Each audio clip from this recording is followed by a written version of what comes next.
मेरे दोस्तों, सांप सीढ़ी के खेल में जब हम नहीं थकते, नहीं रुकते, नहीं उम्मीद छोड़ते, फिर असल जिंदगी में क्यों सोचते हैं कि बस एक बार हम फेल हुए तो फिर आगे नहीं बढ़ सकते। जब उस खेल में सांप डसता है तो शुरू से शुरुआत करते हैं ना, आगे बढ़ते हैं ना। वैसे ही तो पर्सनल लाइफ में हम बहुत बारी सक्सेस की सीढ़ियां ऐवे ही चढ़ने लगते हैं और अचानक ठोकर लगती है और नीचे आ जाते हैं। फिर सोचते हैं कि यार आगे बढ़ नहीं सकते, मगर जब खेल में आगे बढ़ सकते हैं तो जिंदगी का खेल तो उससे भी ज्यादा दिलचस्प है। हेलो जी, मुझे आरजे शाहनवाज कहते हैं, इंडिया का वो फर्स्ट ब्लाइंड रेडियो जॉक जो प्राइवेट रेडियो एफएम में काम करता है और इन दिनों यूट्यूब पे आपके लिए वीडियोस भी बना रहा है। डायरेक्ट चलते हैं गुलाम हिंदुस्तान की उस 17 जनवरी 1917 की तारीख को, जहां गुजरावाला पंजाब है। वहीं पैदा हुए थे गुलशन सिंह आहूजा। लाहौर इंजीनियरिंग कॉलेज से इंजीनियरिंग ग्रेजुएट होकर फिल्मों में काम करने की तलाश कर रहे थे और इधर the great film director Mehboob Khan एक नए चेहरे की तलाश में थे। दोनों एक दूसरे से मिले, तलाश पूरी हुई और महबूब साहब ने गुलशन सिंह आहूजा को न सिर्फ फिल्म एक ही रास्ता में साइन किया, बल्कि नया नाम अरुण कुमार आहूजा भी दिया। ये वही फिल्म थी जिसमें कन्हैया लाल, शेख मुख्तार और जगदीश राज यानी अनीता राज के फादर भी थे।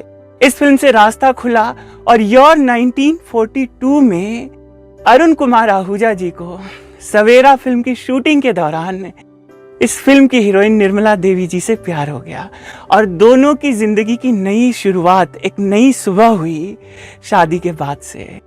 फिर तो 40 करोड़ और घूंघट जैसी फिल्में की और इधर अरुण कुमार आहूजा कारवां, आजाद और आम्रपाली जैसी फिल्मों के साथ आगे बढ़ ही रहे थे। शोभना समर्थ, खुर्शीद बानो और सरदार अख्तर जैसी हीरोइंस उनके लिए लकी साबित हो रही थी। वहीं उन्होंने महबूब खान की फिल्म औरत में भी काम किया। वही औरत जो बाद में जाकर मदर इंडिया का एक्सटेंशन बनती है, जो ऑस्कर तक पहुंचती है। अरुण कुमार आहूजा आगे बढ़ रहे थे, मगर उनके एम्बिशंस भी और ज्यादा बढ़ते चले जा रहे थे। वो फिल्मों के साथ अब फिल्मों को प्रोड्यूस भी करना चाहते थे। कईयों ने समझाया उनको कि अच्छी खासी एक्टिंग चल रही है, रिस्क मत लो, मगर अरुण जी ने चांस लिया। एक ही फिल्म प्रोड्यूस की और उस फिल्म ने उन्हें जिंदगी का वो सबक सिखाया जो मैंने अब से थोड़ी देर पहले आपको बताया था कि कामयाबियों चढ़ते चढ़ते जब सांप डस लेता है तो इंसान सीधे नीचे आता है। सर से लेके पैर तक कर्ज में डूबे और जिंदगी अर्श से फर्श पर आ गई। प्राइम लोकेशन कार्टर रोड पर बंगला था, गाड़ी थी, सब कुछ था और सब बेचकर उन्हें विरार में सर छुपाना पड़ा, एक चौल में जा। तब तक उनकी फैमिली भी बढ़ चुकी थी, तबीयत भी खराब रहती थी। पूरी जिम्मेदारी निर्मला देवी जी पर थी। वो रेडियो स्टेशंस में ठुमरी और गजलें गाती और अपने परिवार को आगे खींच रही थी। 21 दिसंबर सन 1963 को उनके घर सबसे आखिरी बच्चे की पैदाइश हुई। बच्चे का नाम गोविंद रखा, मगर अरुण कुमार आहूजा के मन में एक गलत फहमी बैठ गई, एक अंधविश्वास ने घर ले लिया कि ये बच्चा मनहूस है। इसके आने के बाद से मेरी पत्नी जीवन के प्रति निर्मोहिनी हो गई है, वो साध्वी हो गई है। सो इस बच्चे से वो दिल ही दिल में नफरत करने लगे। खून असल था, मगर सोच सौतेली और सौतेले की तरह वो बर्ताव भी कर रहे थे। बच्चे की न मुस्कान देखते, न उसकी शोखी देखते। उसके बचपन पर उन्होंने ध्यान ही नहीं दिया, मगर गोविंद अपनी माँ का दुलारा था। 1980 के आसपास निर्मला देवी चाहती थी कि उनका बेटा बैंक में नौकरी करे, वो फिल्मों में जाने की गुस्ताखी बिल्कुल न करे। जहां पर एक बार ठोकर लगती है तो इंसान को संभलने का मौका तक नहीं मिलता। मगर वो कहते हैं ना कि जो खून में होता है वही तकदीर भी उससे करवाती है। 1982 में गोविंद ने एक फिल्म देखी, डिस्को डांसर, और इस फिल्म का नशा ऐसा छाया कि उसके भीतर जितनी पोटेंशियल थी, जितना स्किल था, वो सब उसने अपने भीतर से निकालना शुरू किया। सरोज खान के डांसिंग क्लासेस ज्वाइन करे और वीडियो कैसेट्स बना बनाकर उसने अपने टैलेंट को शोकेस करना शुरू किया। और इसका नतीजा हुआ कि गोविंद को फिल्में भी मिलने लगी। सबसे पहली फिल्म आई और 1986 में इल्जाम, और इसी फिल्म के बाद फिर फिल्म आई तन बदन लव 86। 3 फिल्में 1986 में आई और गोविंद गोविंदा बनकर छा गए, और उसी साल उन्होंने लगभग 40 फिल्में साइन की। उनके फादर ने अपने पूरे करियर में 30 फिल्में की थी और गोविंदा ने एक झटके में। मगर एक सेटबैक मिला गोविंदा को जब एक फिल्मी पार्टी में जितेंद्र के भाई प्रसन्न कपूर ने ताना मार दिया कि ये डांसिंग स्टार है, एक्टिंग इसके बस का नहीं है। और फिर गोविंदा ने एक फिल्म प्रोड्यूस की, हत्या।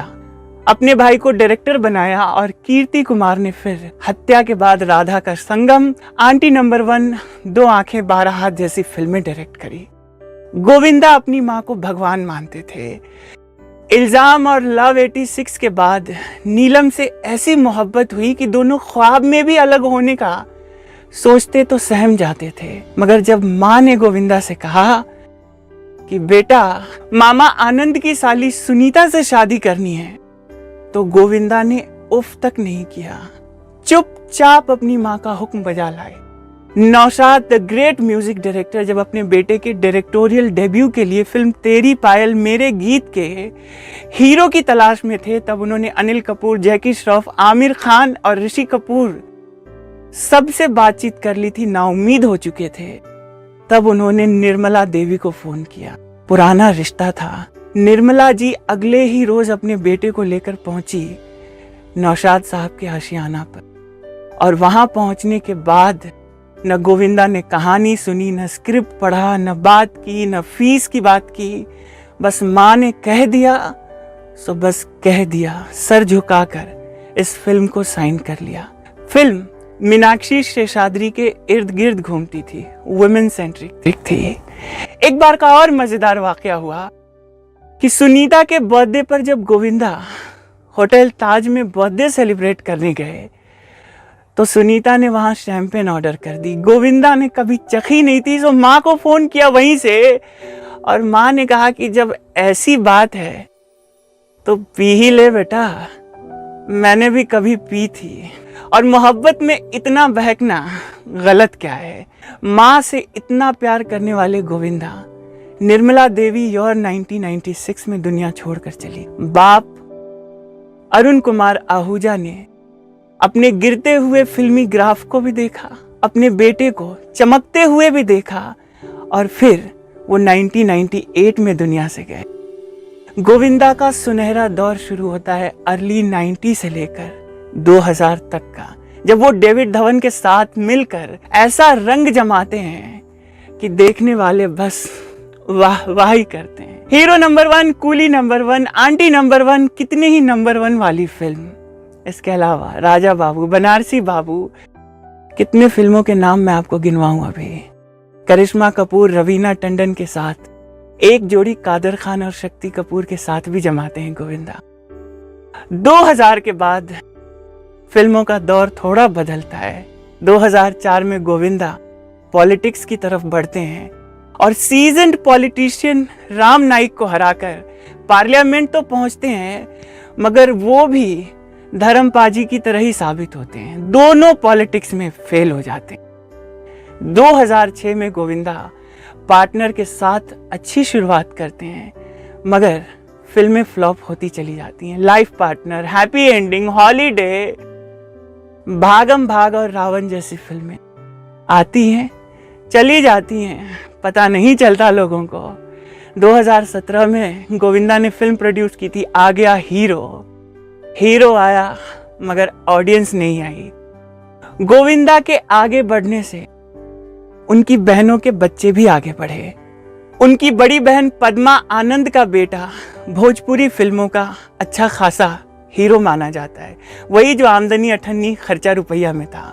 कृष्णा अभिषेक अपना अच्छा खासा नाम जमा चुके हैं। रागिनी खन्ना ससुराल गेंदा फूल से अपनी पहचान बना चुकी हैं। गोविंदा के बच्चे टीना और हर्षवर्धन, टीना ने तो शुरुआत भी कर ली है सेकेंड हैंड हस्बैंड से। गोविंदा के पूरे करियर को, उनकी पर्सनल लाइफ को देख के यही लगता है कि आपका लुक भले ही ऑर्डिनरी हो मगर टैलेंट हो तो आप एक्स्ट्रा ऑर्डिनरी साबित हो सकते हैं। जरूरी नहीं कि फिल्मों का हीरो एकदम चॉकलेटी हो, उसकी बॉडी हो और उसको देखने के बाद लोग यकीन ही ना करें कि रियल लाइफ में भी इतने खूबसूरत चेहरे होते हैं। गोविंदा आम आदमियों के हीरो रहे हैं। गोविंदा मेरी अम्मी के सबसे फेवरेट हीरो रहे हैं, जिनकी फरमाइश पर मैं वीडियो शूट कर रहा हूँ। अम्मी गोविंदा में अपना भाई ढूंढती हैं, कहती हैं कि जब नाचता है गोविंदा, हीरोइंस क्या कमर लचकाएगी जैसी गोविंदा की लचकती है। मैंने कहा आप तो रहने ही दीजिए, मोहब्बत में इंसान अंधे हो जाते हैं। अम्मी कहती हैं तेरे मामू हैं। गोविंदा और उनकी माँ के प्यार और उनके प्रति श्रद्धा को लेकर मुनव्वर राना का वो शेर मुझे हमेशा याद आता है कि लबों पे उसके कभी बद्दुआ नहीं होती, एक माँ ही है जो मुझसे खफा नहीं होती। आप क्या सोचते हैं इस शेर को लेकर और गोविंदा के पूरे बायोग्राफी को लेकर? कमेंट बॉक्स में लिखकर मुझे बताइए। क्या आप जानते थे कि गोविंदा के फादर भी किसी जमाने में हीरो थे, उनकी मम्मी सिंगर थी? और गोविंदा की सबसे बेहतरीन फिल्म आपको कौन सी लगती है? ये सारी बातें आप कमेंट बॉक्स में लिखिए। और अब चलते चलते वही रिक्वेस्ट जो हर यूट्यूबर करता है कि वीडियो को लाइक कीजिए और उनसे शेयर कीजिए, पसंद आए तो चैनल सब्सक्राइब कीजिए घंटी दबा के, ताकि अगले वीडियो का अपडेट आपको मिल सके। और वही कहूंगा जो अपने रेडियो शो में हमेशा कहता हूं कि कभी किसी से बैर नहीं, क्योंकि कोई गैर नहीं, सब अपने, सारी दुनिया अपनी।